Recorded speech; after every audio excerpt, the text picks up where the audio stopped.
Queen Thyravel of the Asturian Empire had not smiled in 3 years, 2 months, and 16 days. She sat upon the throne of stars in the great hall of her flagship, the Eternal Dawn, receiving the daily reports of victory and conquest with the same cold attention she gave to inventory lists. Around her, courtiers and military advisors spoke in hushed tones about expanded territories, resource yields, and strategic advantages, but their voices seemed to come from a great distance. The war against humanity was proceeding according to plan. Earth's colonial territories fell one by one to Asturian forces, their primitive technology no match for the Empire's advanced weaponry and superior tactics. By all accounts, it should have been a time of celebration. But celebration required joy, and joy had died with her daughter at Kepler's gate. Your Majesty, Admiral Kethran approached the throne with the careful precision of someone who had learned to read the Queen's dangerous moods. The human prisoners from the Proxima Station raid have been processed.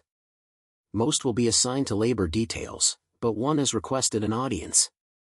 Thyravel's golden eyes, once warm with maternal love, now cold as stellar void, fixed on her military commander. A human requests audience with me? A military officer, Your Majesty. Captain Marcus Cross of the Earth Defense Force. He claims to possess information of personal significance to the crown. Personal significance. Thyravel felt something stir in the ice that had replaced her heart. In 3 years of war, no human had dared claim knowledge of anything personal to the Asturian crown. Most barely understood that the aliens conquering their worlds had individual identities, let alone personal lives. What manner of information? Admiral Kethran's 4 arms moved in the subtle gestures that indicated uncertainty. He will speak only to you, Your Majesty. But he mentioned the princess. The silence that followed was absolute. Every courtier, advisor, and guard in the throne room seemed to stop breathing simultaneously. Princess Zarathel was not a topic discussed in the Queen's presence. Not anymore. He dares to speak of my daughter? Thyravel's voice carried harmonics that made the air itself vibrate with barely contained violence. He dares to invoke her memory? Your Majesty, perhaps we should simply bring him. The command cut through Admiral Kethran's diplomatic suggestion like a blade. 2 words that carried the absolute authority of a monarch who had conquered half the galaxy and lost the only thing that mattered to her. Your Majesty, if this human is attempting to manipulate you through false hope, then I will kill him myself. Thyravel rose from the throne of stars, her 7-foot frame imposing even by Asturian standards. But first, I will hear what lies he thinks to tell me about my child. Minutes later, the great hall's doors opened to admit a figure that epitomized humanity's stubborn refusal to accept defeat gracefully. Captain Marcus Cross walked between his guards with the measured stride of a professional soldier, his uniform torn and bloodstained but still worn with pride. He was middle-aged by human standards, with graying hair and scars that spoke of years in combat zones. More importantly, he showed no fear. Thyravel studied the human with predatory intensity. Most of his species cowered in her presence, overwhelmed by the sight of an Asturian in full royal regalia. Her skin held the pearl-like luminescence of her royal bloodline, her 4 arms were adorned with the ceremonial bracers of conquest, and her crest, the crown-like ridge of bone that marked her as nobility, was inscribed with the names of every world she had claimed for the Empire. This human looked at her as if she were simply another military commander. You may speak, she said, her voice carrying the formal tones of royal address. But choose your words carefully, human. False hope is a form of torture I reserve for my most hated enemies. Marcus Cross straightened into a position of military attention. Your Majesty, my name is Captain Marcus Cross, formerly of the 47th Reconnaissance Battalion. 3 months ago, my unit was conducting search and rescue operations in the Vega sector when we encountered something unusual. Explain. We found an Asturian child, Your Majesty. A young female, approximately 10 years old by human standards. She was alone, injured, and suffering from what our medics identified as severe trauma. Thyravel felt the ice around her heart crack slightly. Many Asturian children have been displaced by the war, Captain. Why should this concern me? Because she told us her name, Your Majesty. Marcus Cross met her golden eyes directly, his voice steady despite the implications of what he was about to say. She said she was Princess Zarathel, daughter of Queen Thyravel of the Asturian Empire. The silence that followed was deafening. Thyravel felt the universe shift around her, reality bending under the weight of impossible hope. Her daughter was dead. She had watched the human fleet's last desperate attack at Kepler's Gate, seen the explosion that had claimed Zarathel's transport along with 300 other Asturian nobles. My daughter died at Kepler's Gate, she said, her voice barely above a whisper. I saw the ships burn. With respect, Your Majesty, you saw ships explode. But Princess Zarathel wasn't on any of them. Impossible. Your daughter is alive, Your Majesty. Marcus Cross's voice carried absolute conviction. She's being cared for by human refugees on Arcturus 7, a world your forces haven't reached yet. She's been waiting for 3 years for someone to tell her mother where she is. Thyravel stared at the human, her mind reeling. Arcturus 7 was deep in contested space, far from the established shipping lanes that would have carried news of survivors. If Zarathel was truly there. Why, she asked suddenly. Why would you tell me this? Why would you help reunite me with my daughter when your species is at war with mine? Marcus Cross was quiet for a moment, and Thyravel saw something in his expression that she recognized, the look of someone who had lost everything and found purpose in protecting what remained. Because, Your Majesty, I have a daughter too. And if she was lost and alone on some alien world, I'd want someone to help her find her way home. He paused. Even if that someone was my enemy. What do you want in return? Safe passage to Arcturus 7 for both of us. You want to find your daughter, and I'm the only one who knows exactly where she is. Thyravel studied the human's face, searching for deception and finding only grim honesty. You would travel into a war zone with the enemy queen? You would trust me not to kill you once you've served your purpose? Your Majesty, I've spent 3 years watching this war tear apart everything I've ever cared about. If helping you find your daughter gives meaning to that suffering, then yes, I'll trust you. And if I refuse? If I simply torture the location from you? Marcus Cross smiled then, and it was the saddest expression Thyravel had ever seen. Then you'll never find her, Your Majesty. Because the only way to reach Arcturus 7 safely is through territory controlled by human resistance fighters who shoot Asturians on sight. They know me. They trust me. Without my guidance, you'll never make it past the first checkpoint. Thyravel felt something she hadn't experienced in 3 years, hope. Terrible, beautiful, dangerous hope that threatened to crack the ice around her heart completely. Admiral Kethran, she said without taking her eyes off the human. Prepare my personal transport for immediate departure. Your Majesty, surely you're not considering. I am considering finding my daughter, Admiral. Everything else is secondary. As her court erupted in shocked protests and urgent warnings, Queen Thyravel made the first decision in 3 years that had nothing to do with war, conquest, or revenge. She was going to trust a human to guide her home. The Star's Edge departed from the eternal dawn under cover of darkness, its stealth systems engaged and its transponder broadcasting false identification codes. Queen Thyravel sat in the co-pilot's seat of her personal transport, watching Captain Marcus Cross navigate through asteroid fields and debris zones with the casual competence of someone who had spent years in contested space. The human's hands moved across the control interface with surprising familiarity. Asturian technology was supposedly beyond human understanding, yet he seemed to grasp the fundamentals intuitively. You've flown our ships before, she observed. Captured vessels, mostly. Your people leave a lot of salvage behind when you withdraw from systems. Marcus adjusted their course to avoid a patrol route. We've learned to make do with what we can find. Thyravel studied his profile, noting the careful attention he paid to sensor readings and communication frequencies. You're not just a reconnaissance officer. No, Your Majesty. I'm not. What are you? Marcus was quiet for a moment, considering his answer. I'm what happens when a colonial mining engineer watches his entire world burn and decides that someone needs to help the survivors find each other. A mining engineer. Thyravel felt pieces clicking together. That's how you know our technology. Mining equipment uses many of the same principles as spacecraft systems. Among other things. Marcus indicated a navigation display showing their route toward Arcturus 7. Your Majesty, we have approximately 18 hours of travel time ahead of us. Perhaps you'd like to know more about how I found your daughter. Thyravel felt her heart clench. 3 years of believing Zarathel was dead, 3 years of ruling with a heart turned to ice, and now this human was offering to tell her about her child's survival. Tell me. 3 months ago, my team was conducting search and rescue operations in the Vega sector.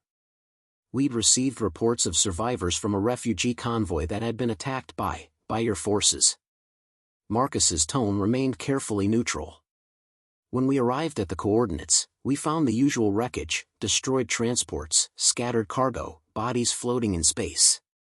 But we also found something unusual. An escape pod that wasn't of human design, broadcasting an Asterian distress signal on a frequency we'd never encountered before. Thyravel's breath caught. A royal emergency beacon. We didn't know that at the time. We just knew there was someone alive in that pod, and our standing orders were to rescue any survivors regardless of species. Marcus adjusted their heading slightly. When we brought the pod aboard, we found a child who had been alone in space for God only knows how long. Describe her. Small, even for an Asterian child. Pale skin with silver markings around her eyes, markings that seemed to shift pattern when she was upset. 4 arms, but she kept the upper pair folded against her body as if she was trying to hide them. Marcus's voice softened. She was terrified, Your Majesty. Absolutely terrified. Thyravel closed her eyes, imagining her daughter's fear. Zarathel had always been sensitive, prone to anxiety in unfamiliar situations. The thought of her child alone and afraid in an alien rescue ship was almost unbearable. She spoke to you? Eventually. Our medical officer, Dr. Sarah Chen, has a gift with traumatized children. She spent days just sitting with your daughter, not trying to communicate, just being present. Patient. And Zarathel told you who she was? Not immediately. For the first week, she barely spoke at all. When she did, it was in a dialect of Asterian that our translators couldn't process. But Dr. Chen noticed that she responded to music. Human lullabies seemed to calm her. Despite everything, Thyravel felt a small smile touch her lips. She always loved music. I used to sing to her every night before sleep. Dr. Chen started singing to her regularly. And slowly, your daughter began to trust us enough to communicate.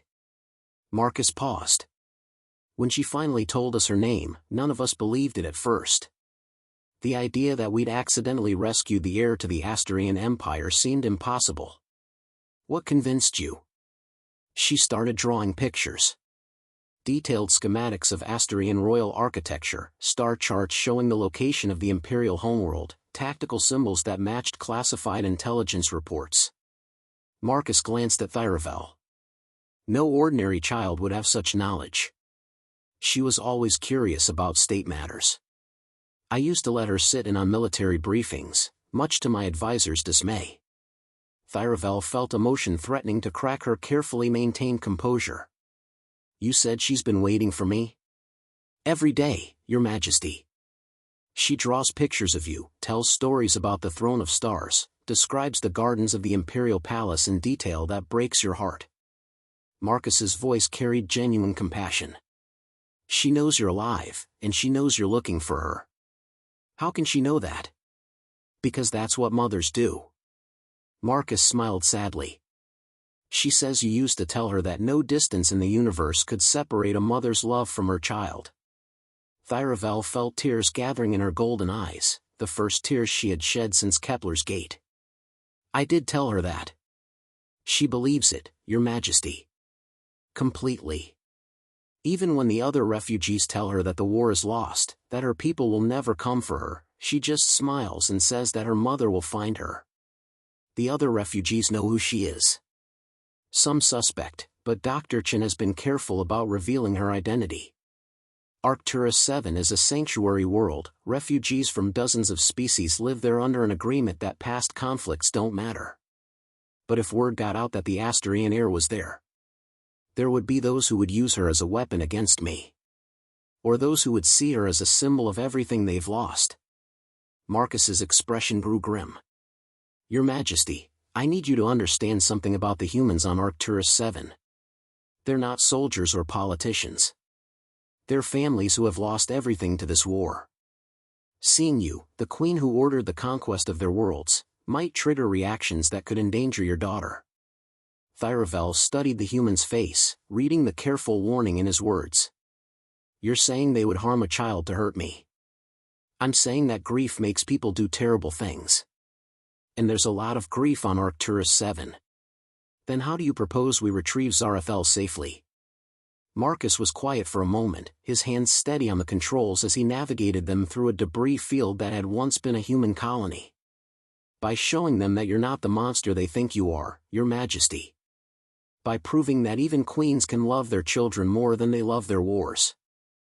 Thyravel stared at the wreckage floating past their ship, the remains of homes, schools, lives destroyed by her orders. For the first time in 3 years, she began to understand the true cost of her people's conquest. Captain Cross, she said quietly, what if they're right? What if I am a monster?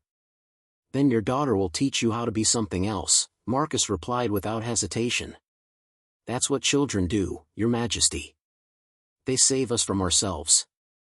As they continued their journey toward Arcturus 7, Queen Thyravel began to realize that finding her daughter might be the easy part. Learning to deserve her love again might prove far more difficult.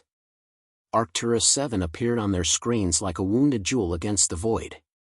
Queen Thyravel studied the planet through the star's edge's observation windows, noting the orbital debris that spoke of recent battles and the makeshift space stations that had been cobbled together from salvaged ships. What should have been a pristine colonial world bore the scars of war and the desperate improvisation of refugees with nowhere else to go. It's not much to look at, Marcus Cross said, initiating their approach sequence. But it's home to about 40,000 souls from 12 different species.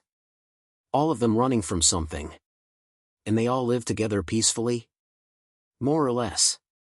Dr. Chen established some basic rules when she founded the sanctuary: no weapons in the civilian zones, no revenge killing regardless of past grievances, and children are off limits to political conflicts. Marcus adjusted their descent angle. It works because everyone's too tired to keep fighting. Thyravel watched the surface resolve into detail as they descended. She could see sprawling refugee camps, agricultural zones carved from native forest, and the skeletal frameworks of permanent structures being built from salvaged materials. It looked like organized chaos held together by pure determination. There, Marcus pointed to a cluster of buildings near a natural harbor. That's the main settlement. Dr. Chen's medical facility is the large structure in the center. And Zarathel? Lives in the children's compound adjacent to the medical facility. Dr. Chen felt it would be safer to keep the kids together, easier to protect them from. He paused diplomatically. From political complications, Thyravel finished. Something like that. Their ship touched down on a landing pad constructed from fused asteroid metal, drawing immediate attention from the settlement's residents. Thyravel could see figures emerging from buildings, some human, others belonging to species she didn't immediately recognize. All of them looked curious and wary. Your Majesty, Marcus said as he shut down the ship's systems, before we disembark, there's something you need to understand about these people. Which is? They've all lost everything to this war. Homes, families, entire civilizations. Some of them blame your people directly for their suffering. Marcus met her golden eyes. If we're going to get through this without violence, you're going to have to see them as people, not subjects or enemies. I am capable of recognizing the personhood of other species, Captain. With respect, Your Majesty, are you? When was the last time you looked at a human and saw an individual rather than a resource or a threat? The question hit harder than Thyravel had expected. She tried to remember the last time she had considered a human's personal hopes, fears, or dreams, and realized with uncomfortable clarity that she couldn't. 3 years ago, she said quietly. Before Kepler's Gate. Before I stopped seeing anything except strategy and revenge. Then today might be a good day to start seeing clearly again. They emerged from the ship into afternoon sunlight that felt strange on Thyravel's skin. She had spent so long aboard starships and space stations that planetary weather felt almost foreign. Around them, the sounds of a living community filled the air, children playing, adults working, the constant background hum of a society functioning despite impossible circumstances. Dr. Chen? Marcus called out to a woman approaching from the medical facility. We're here. The woman who walked toward them was small and middle-aged, with graying hair and the kind of competent authority that marked medical professionals. She moved with purpose but without hurry, and her eyes held the calm intelligence of someone who had seen too much suffering to be shocked by anything. Marcus, she said warmly, then turned to study Thyravel with professional interest. Your Majesty. I must say, you're exactly as your daughter described you. Dr. Chen. Thyravel inclined her head formally. I understand I owe you a debt that can never be repaid. You owe me nothing, Your Majesty. I'm a doctor. Caring for injured children is what I do. Sarah Chen's voice carried matter-of-fact compassion. But I do need to prepare you for what you're going to see. What do you mean? Your daughter has been traumatized, Your Majesty. 3 years of believing she was abandoned, 3 years of living among aliens, 3 years of watching other children grieve for parents who will never come for them. Dr. Chen gestured toward the children's compound. She's adapted remarkably well, but she's not the same child you lost at Kepler's Gate. Thyravel felt her heart clench. Is she well? Physically, yes. Emotionally, she's stronger than when we found her, but she's built walls around herself. Protective barriers that have helped her survive but that also keep her isolated from deep connections. Will she remember me? Oh, she remembers you perfectly. She talks about you constantly. Dr. Chen smiled gently. But Your Majesty, she also remembers that you didn't come for her immediately. In a child's understanding of time and love, 3 years might as well be a lifetime. They walked through the settlement, and Thyravel became increasingly aware of the attention they were drawing. Conversations stopped as they passed, and she could feel the weight of stares from beings who had every reason to hate her. Some of the looks were fearful, others hostile, but most carried a kind of weary curiosity. They know who I am, she said quietly. Word travels fast in a small community, Dr. Chen replied. But Marcus vouched for you, and that carries weight here. He saved a lot of lives over the past few years. Still, Marcus added, it might be best to keep this visit brief. At least until people have time to process what's happening. They reached the children's compound, a collection of brightly painted buildings surrounded by play areas and gardens. Thyravel could hear the sounds of young voices in a dozen languages, the universal music of childhood that transcended species barriers. She's in the garden, Dr. Chen said, pointing toward a quiet corner where someone was sitting alone under a flowering tree. She often goes there when she wants to think about home. Thyravel's breath caught as she saw the small figure beneath the tree. Even from a distance, even changed by 3 years of growth and hardship, she would know her daughter anywhere. Princess Zarathel sat with her back against the tree trunk, her forearms wrapped around her knees, her silver-marked face turned toward the sky. She looked older than her 13 years, with the kind of quiet composure that came from carrying too much responsibility too young. May I? Thyravel asked. Of course, Dr. Chen said. But Your Majesty, let her come to you. She needs to choose this reunion. Thyravel approached slowly, her heart hammering against her ribs. How do you greet a daughter you thought was dead? How do you explain 3 years of absence? How do you rebuild a relationship that was shattered by war and time? Zarathel, she called softly in their native language. The girl's head turned, and Thyravel saw her own golden eyes reflected in her daughter's face. For a moment, Neither of them moved, mother and child separated by 3 years of pain and a gulf of experience that seemed impossible to bridge. Then Zarathel smiled, an expression so achingly familiar that Thyravel felt her carefully maintained composure shatter completely. "Hello, mother," the princess said in perfectly calm Asturian. "I knew you would come." And in that moment, Queen Thyravel understood that the real war was just beginning, the war to become worthy of her daughter's unwavering faith. Princess Zarathel's reunion with her mother was nothing like the emotional collapse Thyravel had expected. The young princess stood gracefully, brushed imaginary dust from her simple refugee clothing, and approached with the formal bearing of someone who had learned to carry royal dignity even in exile. Her movements were precise, controlled, and utterly heartbreaking in their careful restraint. "Your Majesty," Zarathel said, offering the traditional Asturian greeting between monarch and subject rather than mother and child. "I trust your journey was without incident." Thyravel stared at her daughter, recognizing the defensive formality for what it was, protection against the possibility of another abandonment. 3 years of uncertainty had taught the princess to guard her heart even from those she loved most. "Zarathel," Thyravel said gently, using her daughter's birth name rather than her title. "You don't need to be formal with me." "Don't I?" The question carried undertones that spoke of deeper wounds. 3 years is a long time, Your Majesty. Long enough for a child to learn that even mothers can disappear. Behind them, Marcus Cross and Dr. Chen exchanged meaningful glances. This was not going to be the simple rescue mission either had hoped for. "My daughter," Thyravel said, kneeling to bring herself to Zarathel's eye level, "I thought you were dead. I saw the ships explode at Kepler's gate. I mourned you for 3 years. And I waited for 3 years," Zarathel replied with calm that was more devastating than any accusation. "Every day, I watched the sky for Asturian ships. Every night, I dreamed you would come for me. But the ships never came, and I learned that sometimes mothers don't come back." Thyravel felt each word like a physical blow. Her daughter's pain was controlled, disciplined, turned into the kind of quiet strength that broke hearts with its necessity. "I'm here now," she said, reaching out tentatively.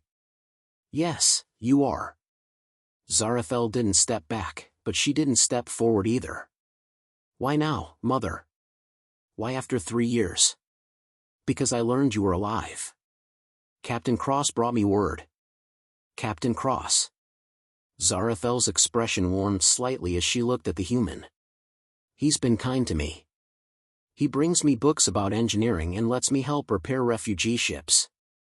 "She has a gift for it," Marcus said quietly. "Your daughter understands technology in ways that amaze our best engineers."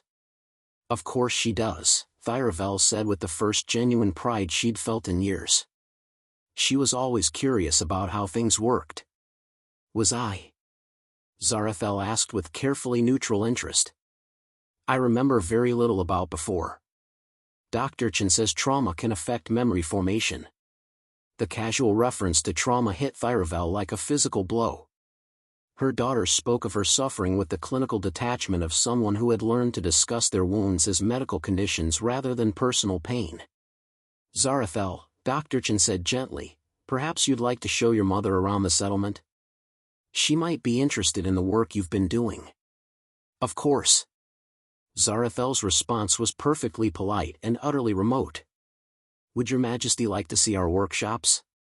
We've been developing improved life support systems for the older refugee ships." As they walked through the settlement, Thyravel watched her daughter interact with the other refugees. Zarathel moved among humans, Tellurians, and other species with easy familiarity, speaking their languages, understanding their needs, offering technical solutions to practical problems. "She's become quite the diplomat," Dr. Chen observed quietly. "And an excellent engineer. She's designed modifications that have kept a dozen ships operational past their intended lifespan. She's also," Marcus added more quietly, "completely isolated emotionally. She helps everyone, cares about everyone, but she doesn't let anyone close enough to hurt her." Thyravel watched her daughter explaining water recycling improvements to a group of human engineers, noting how Zarathel maintained physical and emotional distance even while being genuinely helpful. How long has she been like this? Since we found her, Dr. Chen replied. She was traumatized when we rescued her, but she adapted by becoming useful. Indispensable. If everyone needs her, then no one will abandon her. She's protecting herself. She's surviving, Marcus corrected. But survival isn't the same as living. They continued the tour, and Thiravel began to understand the complex community her daughter had become part of. Refugees from a dozen worlds worked together with the kind of desperate cooperation that came from shared loss. Species that had been enemies in the larger galaxy found common ground in their mutual displacement. It's remarkable, Thiravel admitted. So many different peoples, living in harmony. Harmony born of necessity, Dr. Chen said. When you're all equally homeless, old prejudices become luxuries you can't afford. And Zarathel fits into this how? She's become the settlement's unofficial technical advisor, Marcus explained. Problems with power systems, water recycling, ship repairs, they all end up at her door. She's probably kept this place running for the past year. She was always brilliant, Thiravel said with maternal pride, then caught herself. I mean, she showed early aptitude. It's all right to remember her as she was, Dr. Chen said gently. But you also need to see her as she is now. They stopped at a workshop where Zarathel was demonstrating a fuel efficiency modification to a mixed group of engineers. Her explanation was clear, patient, and utterly professional, the teaching style of someone who had learned to communicate across species barriers. The principle is simple, Zarathel was saying in accented standard galactic. By adjusting the plasma injection timing by 0.03 seconds, we can increase efficiency by 12% without stressing the containment systems. How did you figure that out? Asked the human engineer. Mathematics, Zarathel replied with a small smile. An observation. I watched the engine patterns for several months before I understood the optimization potential. Watching her daughter work, Thiravel began to understand what 3 years of exile had done. Zarathel had been forced to grow up quickly, to find her value through contribution rather than birthright, to earn her place through competence rather than blood. She had become, in many ways, a better leader than Thiravel had ever been. She's extraordinary, Thiravel said quietly. Yes, she is, Dr. Chen agreed. But she's also lonely. Brilliant, helpful, necessary, and utterly alone. Because she won't let anyone close. Because everyone she's ever been close to has eventually left her, Marcus said bluntly. Parents, friends, teachers, war took them all away. The only safe relationship is one where you don't really need the other person. Thiravel watched her daughter finish her demonstration and politely deflect invitations to join the engineers for dinner. Zarathel had learned to be valued without being vulnerable, useful without being close. How do I reach her? Thiravel asked. By proving that you're not going to leave again, Dr. Chen said simply. And by accepting that the daughter you're getting back isn't the same child you lost. She's stronger than I was at her age. She had to be, Marcus said. The question is, are you strong enough to earn her trust again? As evening approached and the settlement began to quiet, Thiravel found herself facing the hardest question of her life. How do you rebuild a relationship with someone who has learned that love is just another word for eventual abandonment? The war had taken her daughter. Now she had to wage a different kind of battle, the fight to prove that mothers, like the best engineering systems, could be rebuilt to work better than before. That evening, Thiravel sat in the settlement's common area, watching her daughter from across the room. Zarathel had positioned herself at a work table where she could help anyone who approached with technical problems while maintaining visual contact with all the exits, a survival behavior that spoke volumes about what 3 years of exile had taught her. She worked steadily on some kind of diagnostic device, her 4 hands moving with the precise efficiency of someone who had learned to find security in competence. She always sits there, Dr. Chen said quietly, settling beside Thiravel with 2 cups of something that smelled like tea. Where she can see everything and help everyone, but where no one can approach her from behind. She thinks like a soldier, Thiravel observed. She thinks like a survivor. There's a difference. Dr. Chen offered one of the cups. It's chamomile. Human in origin, but most species find it calming. Thyravel accepted the tea, surprised by the gesture of hospitality. Dr. Chen, may I ask you something? Of course. Why did you save her? When you found Zarathel in that escape pod, you could have simply reported her location to the authorities. Why did you choose to protect the daughter of your enemy? Dr. Chen was quiet for a moment, watching Zarathel help a young Tellurian child with what appeared to be a broken toy. Because she was a child, Dr. Chen said simply. Whatever else your daughter might represent, politically, strategically, symbolically, she was first and foremost a traumatized 10-year-old who needed help. Many would not have seen it that way. Many would have been wrong. Dr. Chen's voice carried the quiet certainty of someone who had never doubted her moral compass. Your Majesty, in my experience, the moment you start seeing children as anything other than children is the moment you lose your humanity. Thyravel studied the human doctor's profile, noting the lines of exhaustion around her eyes, the careful way she held herself that spoke of bearing too much responsibility for too long. How many others are there like you? Like me how? People who see individuals instead of enemies. Who choose compassion over strategy. Dr. Chen gestured around the common area, where dozens of beings from multiple species were sharing food, conversation, and the simple comfort of community. More than you'd think, Your Majesty. War brings out the worst in people, but it also reveals the best. Every person in this settlement chose to help rather than harm, to build rather than destroy. Including Captain Cross. Especially Captain Cross. Dr. Chen smiled. That man has risked his life dozens of times to guide separated families back to each other. Human, Asturian, Tellurian, doesn't matter to him. If someone's lost and someone else is looking for them, Marcus finds a way to make the connection. Thyravel watched Marcus Cross sitting near the children's area, apparently helping a group of young refugees with some kind of educational puzzle. His presence seemed to calm the children, giving them a sense of safety that they clearly needed. He's not what I expected from a human warrior. Marcus isn't a warrior, Your Majesty. He's a guardian. There's a difference. Explain. Warriors fight to win. Guardians fight to protect. Marcus doesn't care about victory in this war, he cares about making sure families survive it intact. Across the room, Zarathel finished helping the Tellurian child and looked up to find her mother watching her. For a moment, their eyes met, and Thyravel saw something flicker in her daughter's expression, not the careful politeness she'd maintained all day, but something more vulnerable. Then Zarathel looked away, returning to her diagnostic work with renewed focus. She's afraid, Thyravel realized. Of course she is. You represent everything she lost and everything she's afraid of losing again. Dr. Chen set down her tea. Your Majesty, may I give you some advice? Please. Don't try to be the mother you were 3 years ago. That woman failed to protect her daughter from the war. Be the mother your daughter needs now, someone who understands that love sometimes means learning to let go. Let go? Of expectations. Of the child she used to be. Of the relationship you had before.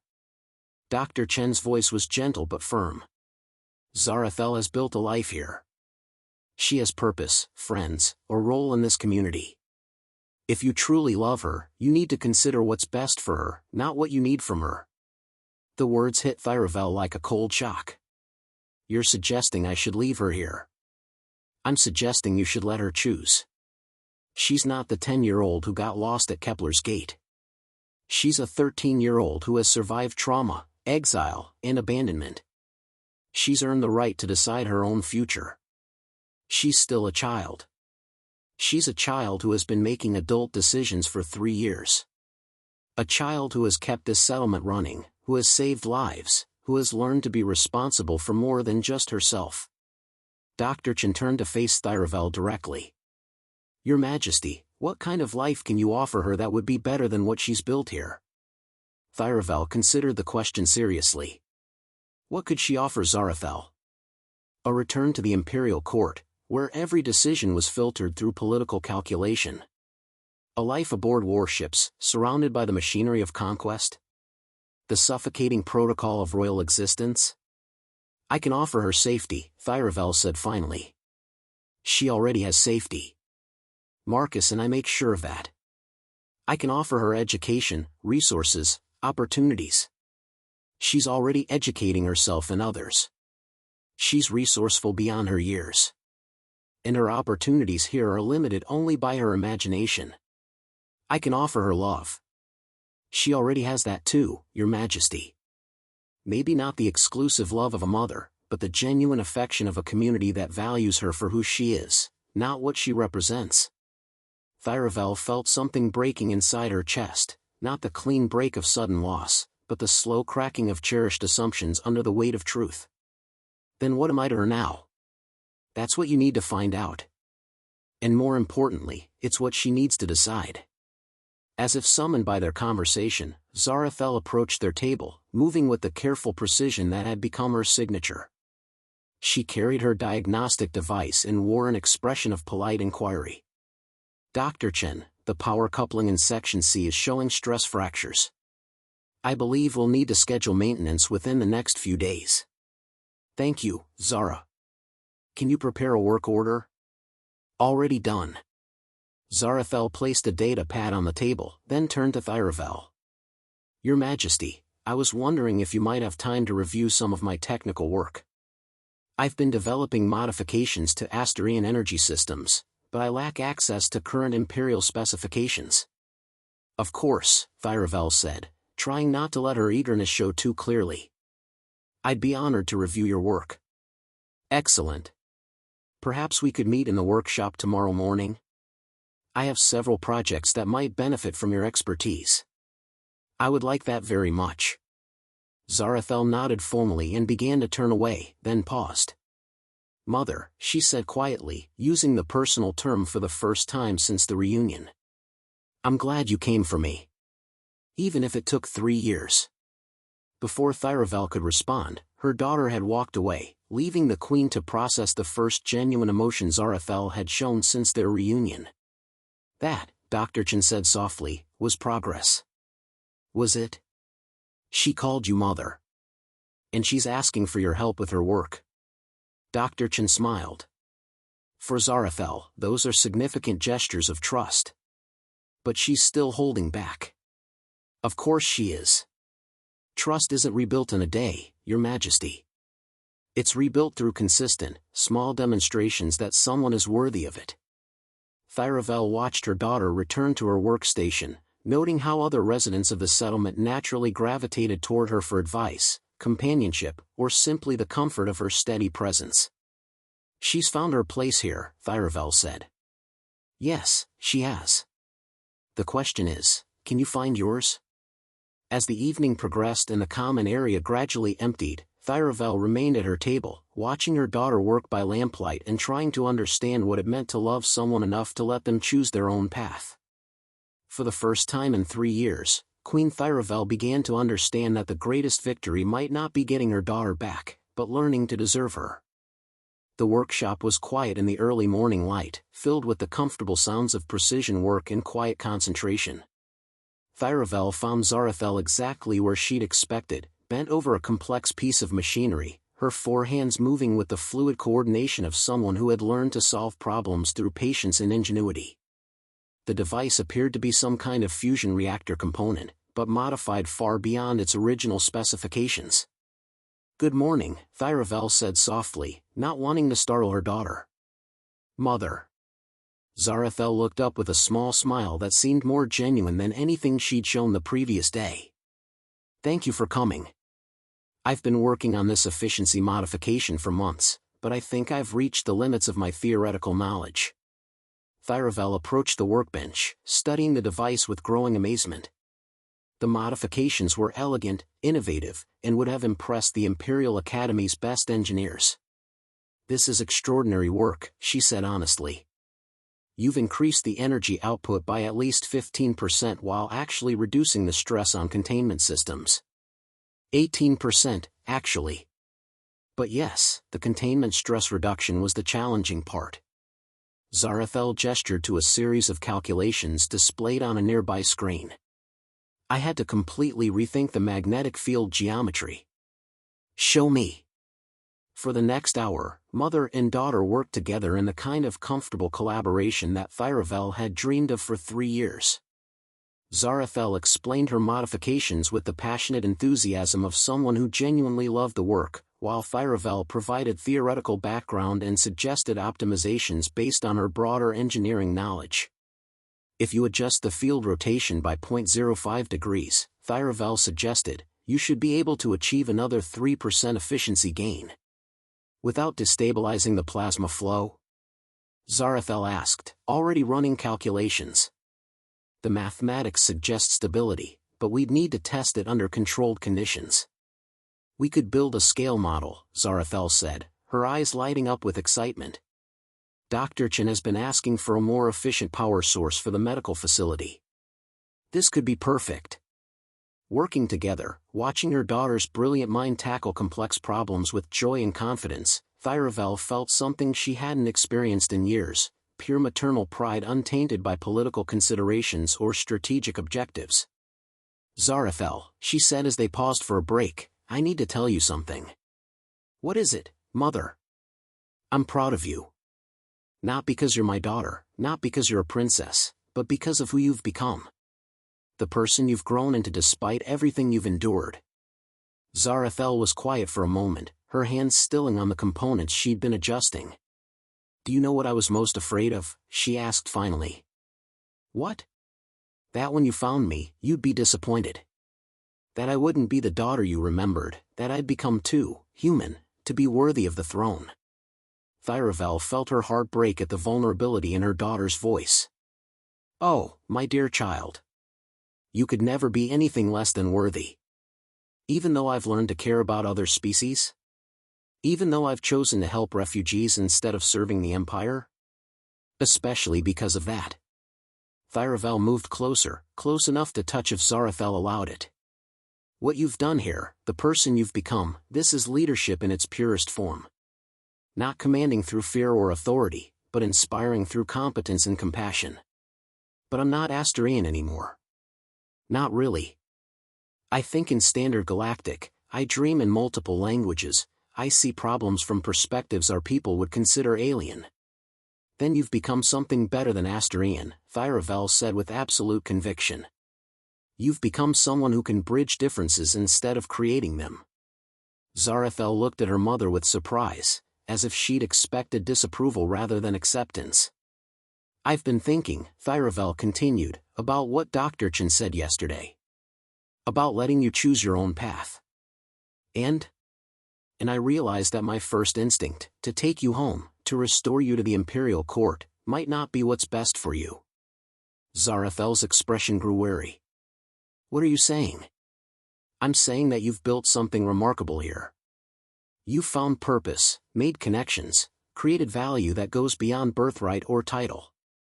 Thiravel gestured around the workshop. This is your work, your community, your chosen family. But I'm still your daughter. You will always be my daughter. But that doesn't mean you have to live my life or follow my path. Zarathel stared at her mother, processing words she clearly hadn't expected to hear. You're giving me permission to stay here? I'm giving you the choice that was taken from you 3 years ago. The choice to decide for yourself what kind of life you want to build. And if I choose to stay, then I'll know that I raised a daughter wise enough to recognize where she belongs. Thiravel paused. And I'll figure out how to be part of your life without disrupting it.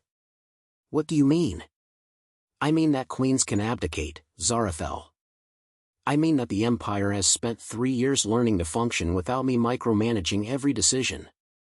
I mean that maybe it's time for me to discover what I am when I'm not just a ruler.